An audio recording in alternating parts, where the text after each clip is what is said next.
सब शांति से बैठ जाइए। तो आप सब सहमत हैं ना इस बात से कि मनुष्य क्यों बनाए गए हैं? क्या कारण है मनुष्य बनाए जाने का? जान गए हैं क्या आप लोग? क्या जान गए हैं आप लोग कि मनुष्य क्यों बनाए गए हैं हम लोग? क्या बात है, समझ में नहीं आया या संकोच में कह नहीं पा रहे हैं? कोई उत्तर दीजिए तो आगे बढ़ा जाए या रुका जाए फिर यहीं पर।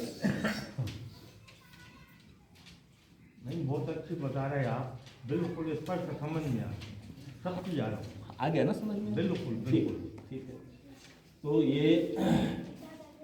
तो मैं कह रहा था कि हम जो मनुष्य बनाए गए हैं अभी इस समय, तो ये हमारे जो पूर्व के सुकृत है, मतलब निश्चित है कि देवता से भी बड़ा हमने शुभ कर्म किया हुआ है, इंद्र आदि देवताओं से भी बड़ा शुभ कर्म किया हुआ है, तभी जाकर हम मनुष्य बनाए गए हैं।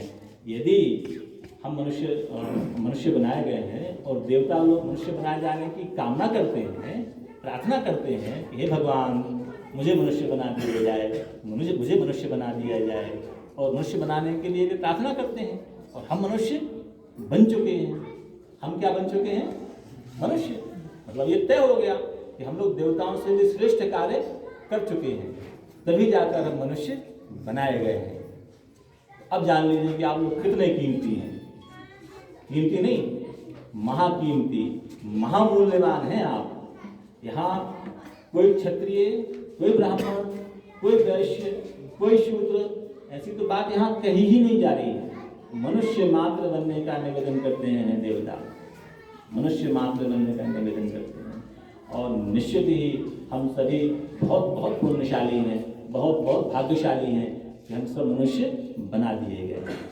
अब आता है विषय कि हम इस मनुष्य जीवन का, मनुष्य जन्म का लाभ कैसे उठाएं। क्या इस समय हम लाभ उठा रहे हैं? अब विचार करना पड़ेगा। अब हम विचार करना पड़ेगा कि मनुष्य हम अपने सुकर्मों से, सत्कर्मों से बना दिए गए, ठीक है, बन गए। तो क्या वास्तव में हम मनुष्य बनकर जो हमें लाभ लेना था वो ले पा रहे हैं? अब यहाँ पर ये विचार करने का विषय आएगा। अब आप बताएं, क्या आप सभी लोग जो बैठे हुए हैं यहाँ पर, कोई अपने मनुष्य शरीर धारण करने का पर्याप्त लाभ उठा पा रहा है क्या? और यदि उठा रहा है तो कैसे उठा रहा है? बताएं जरा कोई। पहले तो ये तय करना है कि क्या हम मनुष्य जन्म का लाभ उठा पा रहे हैं?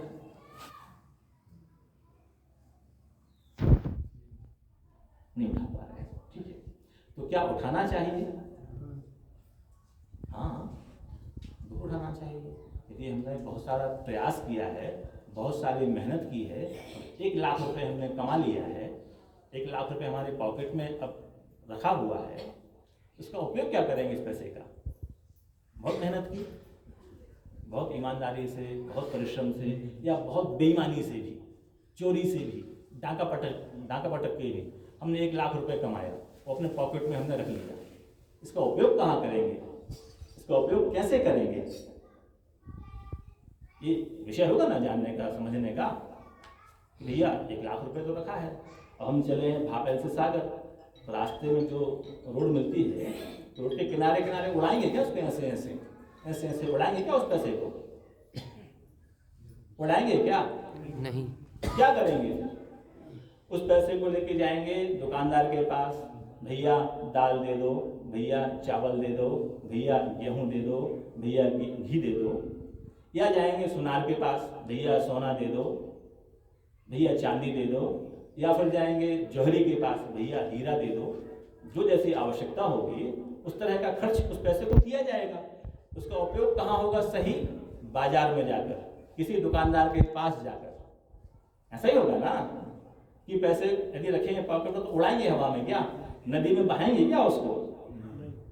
ये भी खर्च है, खर्च ये भी है, उड़ाना भी खर्च है। खर्च मतलब घटना, घट जाना, ठीक है। तो यदि हम उस पैसे को उड़ाएंगे हवा में या नदी में, तो उसका लाभ तो प्राप्त होगा हमको। नदी कहेगी हमसे कि लो अब जल ले जाओ, नदी को खुद नहीं मालूम उस 100 रुपए के नोट की मूल्य क्या है। सड़क को खुद नहीं मालूम, भूमि को खुद नहीं मालूम इस 100 रुपये का मूल्य क्या है। उसका मूल्य मालूम है दुकानदार को। तो 100 रुपये के एवज में 5 किलो गेहूँ देगा, 3 किलो चावल देगा या 2 किलो चीनी देगा, कुछ ना कुछ देगा ना।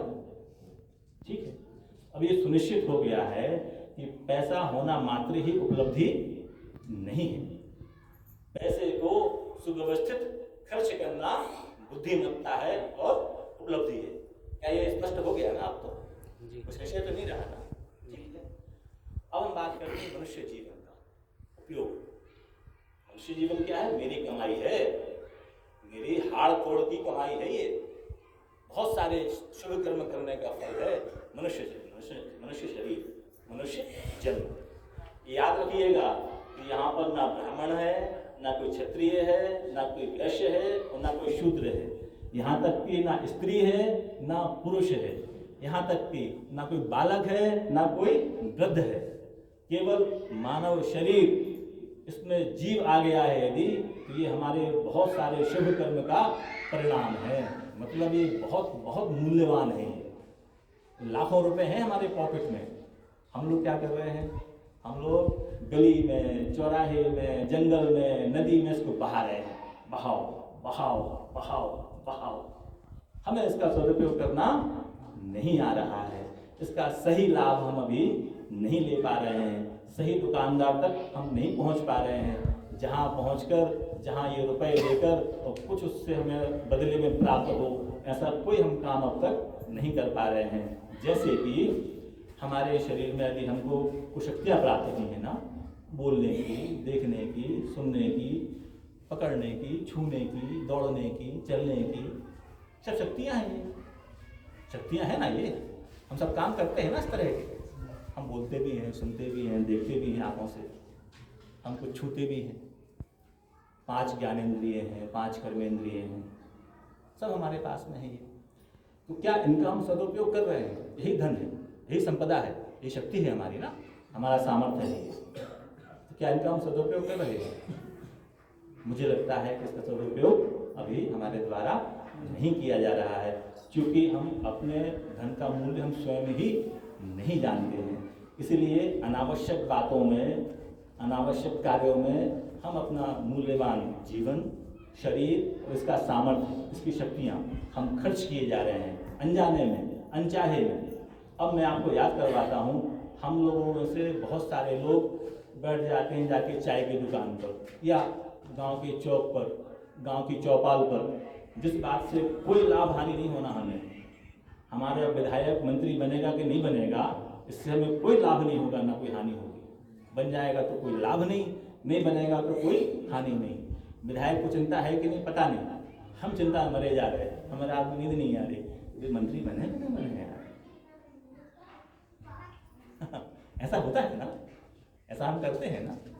पता नहीं यार उनको नंबर आ रहा नहीं आ रहा, अरे वो बने ना बने उससे हमें क्या लाभ, हमें क्या हानि।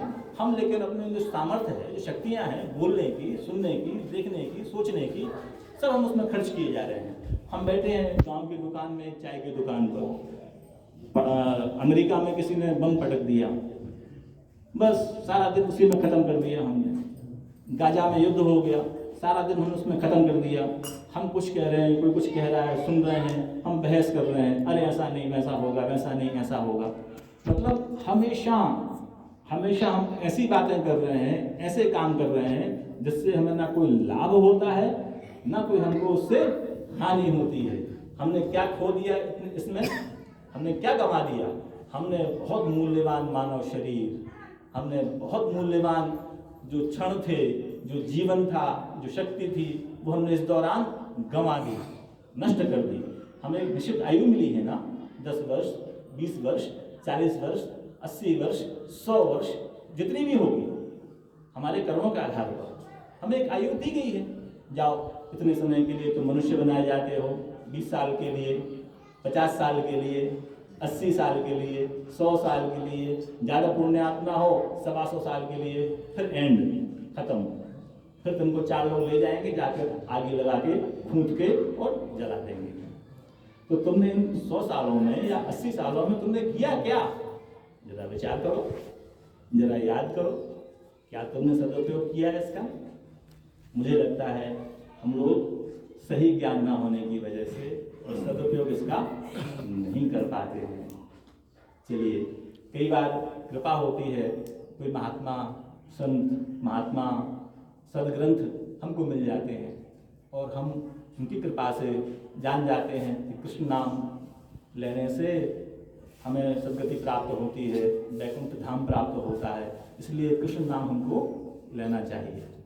हम जान जाते हैं, कई बार कृपा होती है ना महात्माओं की हम पर, हमारे सत्कर्म या हमारे जब पूर्ण उदय होते हैं हमें कोई ना कोई महात्मा मिल जाता है ऐसा, जो हमें सिखाता है कि देखो, कहो हरे कृष्ण कृष्ण कृष्ण हरे हरे, हरे राम राम राम हरे हरे, ऐसे कोई सिखाता महात्मा, हम सीख लेते। ठीक है, हम जान गए कि ऐसा कहने से वैकुंठ की प्राप्ति हो सकती है। ठीक है, तो एक छोटा सा उदाहरण है।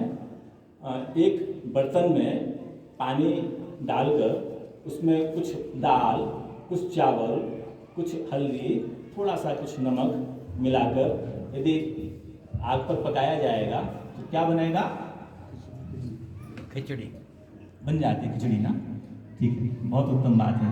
मतलब ये सुनिश्चित है कि यदि ऐसा करेंगे, आग पर पकाएंगे एक पात्र में जल भरकर दाल, चावल, नमक और हल्दी, तो पकाने से बनेगा क्या? खिचड़ी बन जाएगी, सुनिश्चित हो गया ये।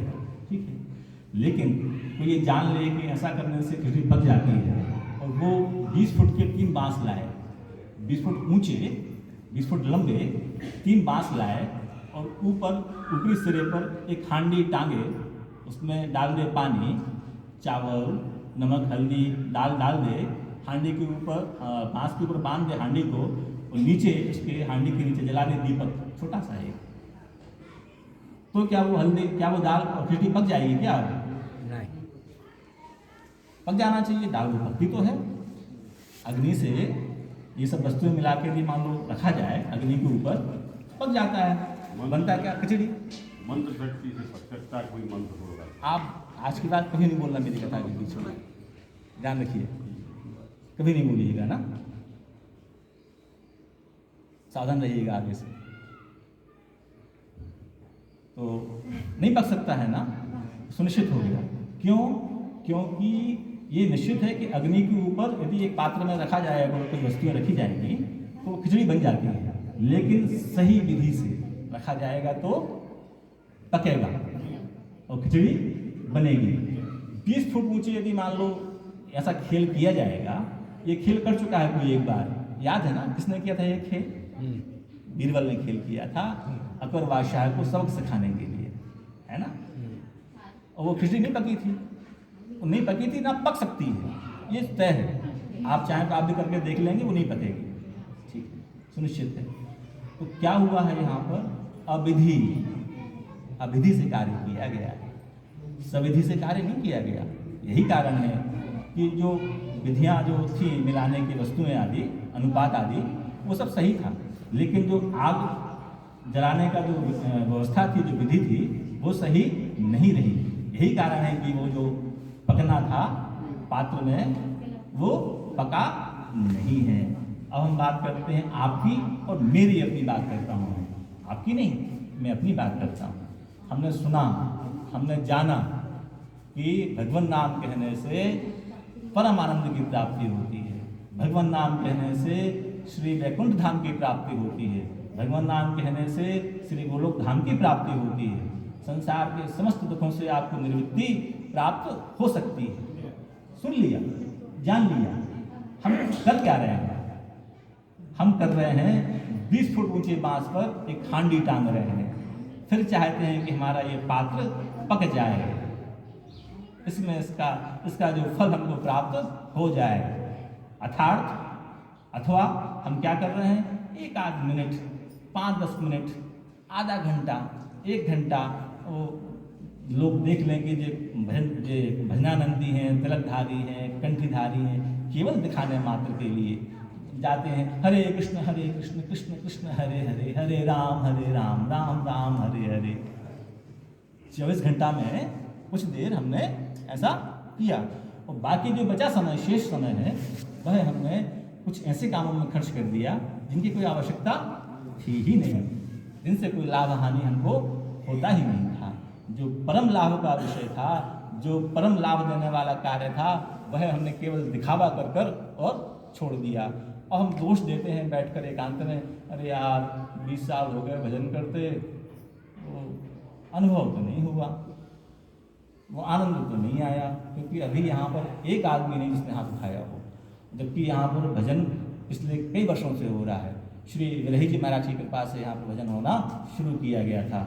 उसके बाद में श्री राधा मोहन दास जी महाराज यहाँ पर आके आप लोगों के बीच में सत्संग बार बार कहते रहते हैं, तब भी और ये आपको अभी तक लाभ प्राप्त नहीं हो पा रहा था। तो हो क्या रहा है, अभी जानना पड़ेगा। हम लोग उन तोतों की तरह हैं, उन पक्षियों की तरह हैं जिनको सिखाया गया है कि देखो भैया एक बहेलिया आएगा, देखो भैया वो दाना डालेगा, देखो भैया वो जाल बिछाएगा, उसमें दाने को नहीं खाना है, नहीं तो जाल में फंस जाओगे। ये हमने खूब बढ़िया से रट लिया है, सीख लिया है, लेकिन उसका लाभ उठाना हमको अभी तक नहीं आया है। हम उस जाल में फंसे जा रहे हैं, फंसे जा रहे हैं, फंसे जा रहे हैं। हम ये सीख ही नहीं पा रहे हैं कि हम कैसे इस जाल में ना फंसें। हम पक्षी नहीं हैं ना, हम तोता नहीं है ना, हम मनुष्य हैं। तो वो तोते यदि ऐसा कहकर फंस जाएं जाल में, उनका फंसना जायज़ है, क्योंकि वे पक्षी हैं, पशु हैं, उनको फंसना चाहिए, उनको फंस जाना चाहिए जाल में। लेकिन मुझे इस जाल में नहीं फंसना है। अभिप्राय ये कि दृढ़ होकर सर्वधर्मान परित्यज्य मामेकं शरणं व्रज अहम त्वाम सर्व पापेभ्यो मोक्षयिष्यामि मा शुचः। भगवान श्री कृष्ण घोषणा करते हैं अथवा आदेश देते हैं कि देखो जो भी जीव, जो भी मनुष्य संसार में रहते हैं, वे सब धर्मों का त्याग कर एकमात्र मेरी शरण में आ जाएं। विश्वास करो, मैं तुम्हें तुम्हारे सारे पापों से मुक्त करूंगा, सबको मैं अपना लूँगा। इतना बड़ा कोई वादा कर दे और हम लोग यदि केवल हरे कृष्ण कृष्ण कृष्ण हरे हरे, हरे राम राम राम हरे हरे ना कह पाएँ, तो हमसे बड़ा अभागा और कौन हो सकता है।